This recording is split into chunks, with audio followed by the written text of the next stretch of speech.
بعد ما شفنا ماتش بالميراس وبورتو البرتغالي، وإن المستوى اللي اتقدم من الفريقين أعلى من اللي شفناه من إنتر ميامي، وابتدت بقى النغمة بتاعت إن الأهلي اللي ما قدرش يكسب إنتر ميامي هيعمل إيه مع الفرقتين دول. أنا أتفهم ده تماما من الزملكاوية دول عايشين بس عشان يحاربوا الأهلي ويحبطوا لعيبته ويقللوا من أي حاجة ليها علاقة بالأهلي.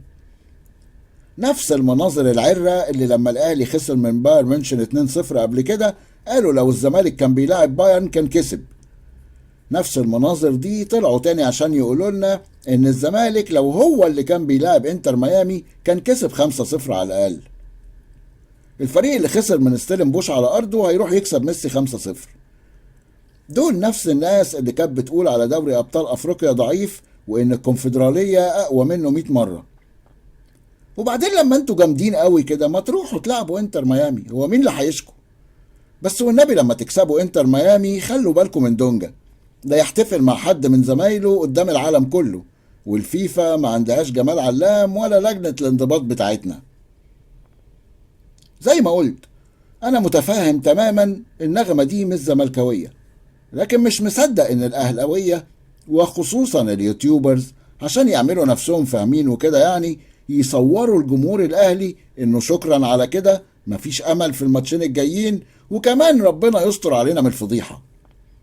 الكلام ده اكيد بيوصل للعيبة، ونفسيا بدل ما نقول لهم احنا نقدر نكسب نقول لهم لو تعادلتوا يبقى انجاز. كلام فاضي، ناس بتفضل مصلحتها على مصلحة الاهلي.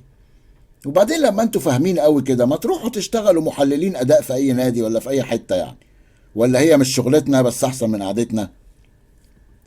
صحيح الفريقين بالميراس وبورتو مستواهم احسن من انتر ميامي منكرش، لكن الاهلي كان يقدر يكسب انتر ميامي وبسهولة وسكور كمان. اللي حصل في ماتش انتر ميامي ان شاء الله مش هيتكرر تاني. بالميراس احنا لعبنا معاه مرتين قبل كده، هما كسبوا مرة واحنا كسبنا مرة، وفي المرتين كنا الند بالند. صحيح هم عملوا تعاقدات والنسخة الحالية دي أقوى، لكن الأهلي كمان عمل تعاقدات قوية ونسختنا الحالية أقوى.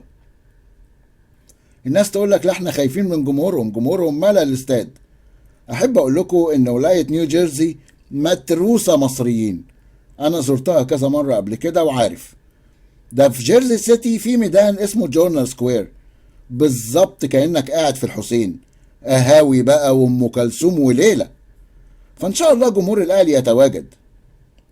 أنا مش بقول إننا أحسن، لأن القيمة التسويقية لبالميراس هي الأعلى في أمريكا الجنوبية بالكامل. عندهم قيمة تسويقية 263 مليون دولار، وعندهم فيتور روكي شارينه من برشلونة ب 25 مليون دولار، وعندهم ستيفاو اتباع لتشيلسي الإنجليزي ب 55 مليون دولار. لكن بقول إننا نقدر، وعملنا ده قبل كده كتير. احنا بنتنافس في أعلى ليفل لكرة القدم في العالم، ومحتاجين مساندة ورفع روح الفريق عشان يطلعوا أحسن ما عندهم. فرجاء للزملكاوية المدلسين اتلهوا على عينكم وخليكوا في خيبتكم، ورجاء للأهلوية اللي عاملين فاهمين احتفظ بآرائك وتحليلاتك اللوزعية لنفسك، ورجاء لجمهور الأهلي العظيم ما تسمعوش لحد مغرض وخليكوا في ظهر الأهلي. الشتيمة والغلط في تريزيجيه والشحات مش هترجع النقطتين اللي ضاعوا. نشجعهم عشان يقدروا يجيبوا لنا ال6 نقط اللي جايين، على الحلوة والمرة معاه، مش كده ولا ايه؟ يبقى نبعد بقى عن الناس اللي ما عندهاش دم.